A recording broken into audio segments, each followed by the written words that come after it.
Hey guys, hope you are doing well. So a couple days ago, we did a box and a collector booster box for March of the Machine, The Aftermath. And a couple days before that, we did a set booster box and a collector booster box for March of the Machine. So if you like these kind of videos, go check those out. Today though, we are going to be doing a set booster of Lord of the Rings, Tales of Middle-earth. I've been a big Lord of the Rings fan for a while. I'm sad we didn't really get to make a ton of content on the channel about this set, so I'm really going to soak this in and enjoy this as much as I can, especially with the flavor. We did do a couple Lord of the Rings videos though, so I'll link one of them up here and I'll link any other ones that I remember about in the description if you want to check those out. But yeah, make sure you're subscribed and let me know if you like these kind of box opening videos because they're kind of fun to do. A lot more straightforward than some of the other videos we do here. If you guys like them, I'll make sure to do them every now and then. Also make sure you're subscribed because we have a lot of other juicy stuff coming in the near future. But without further ado, let's get into Middle-earth.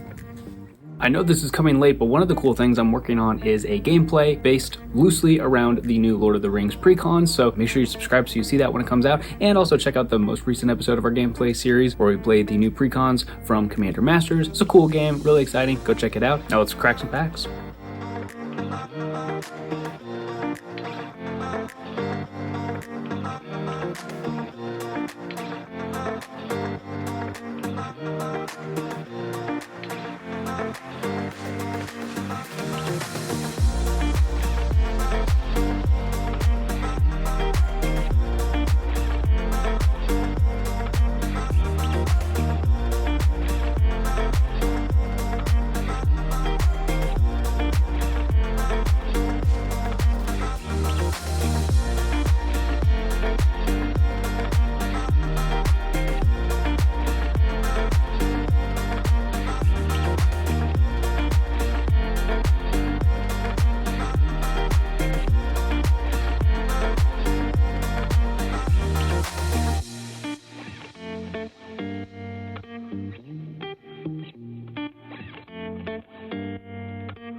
If you sat through this entire unboxing video, thank you so much for supporting the channel. We have a few other unboxing videos already out and more on the way. If you like those, make sure to be subscribed to see them as they come out, and I'll link a playlist here at the end. And we have lots of other awesome stuff on the way, so we'll see you soon.